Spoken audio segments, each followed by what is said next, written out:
దోసకాయ పప్పు 15 నిమిషాల్లో రుచిగా ఎలా చేయాలో ఈ వీడియోలో చూపిస్తా. ఒకసారి నేను చూపించినట్టు మీరు ట్రై చేసి చూడండి, బాగుంటుంది.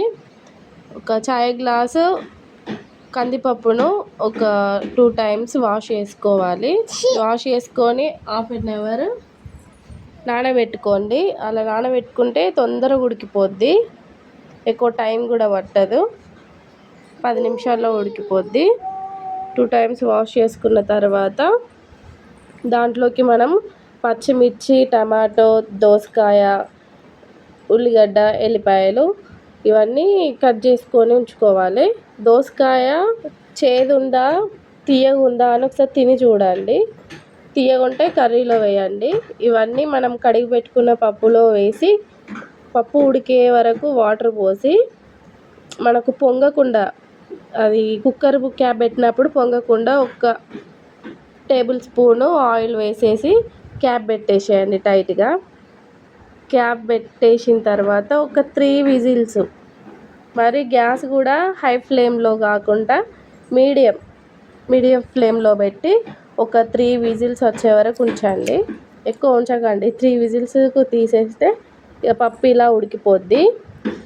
దాంట్లో మనము ఒక హాఫ్ స్పూను పసుపు, ఇక ఉప్పు మీ టేస్ట్కి తగ్గట్టు ఉప్పు వేసుకున్న తర్వాత మన రుచికి తగ్గట్టునే మిర్చి కొంచెమే వేసిన కదా, కొంచెం కారం వేసుకుంటున్నా సరిపడా.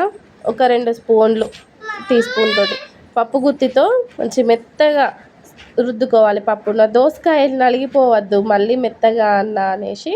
దోసకాయలు కొంచెం నలిగిపోయినా సరే కొంచెం వక్కల్లాగా మనం తింటామంటే తగులుతూ ఉంటే మస్తీ తీయ పుల్ల పుల్ల మంచిగా ఉంటుంది.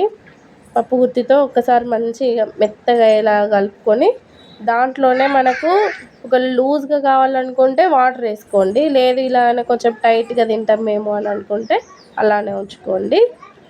ఇప్పుడు పోపు కోసం ఒక 2 స్పూన్లు ఆయిల్ తీసుకొని దాంట్లో ఆవాలు, జీలకర్ర, మెంతులు, ఎల్లిపాయ ఒక గడ్డ మొత్తం వేస్తాను, ఎల్లిపాయ 10 రెమ్మలు, ఎండుమిర్చి పోపుకి వేసుకొని మంచిగా కలుపుకోవాలి. కరివేపాకు మీ దగ్గర ఉంటే కరివేపాకు కూడా వేసుకోండి, మాకు కరివేపాకు లేదు ఇంట్లో. పోపు మంచి ఎర్రగా వేగిన తర్వాత ఈ ప్లేస్లో మీరు ఇంగువ కూడా వేసుకోండి. నేను ఇంగువ మా ఇంట్లో తినరు, అందుకే ఇంగువ వేయలేను.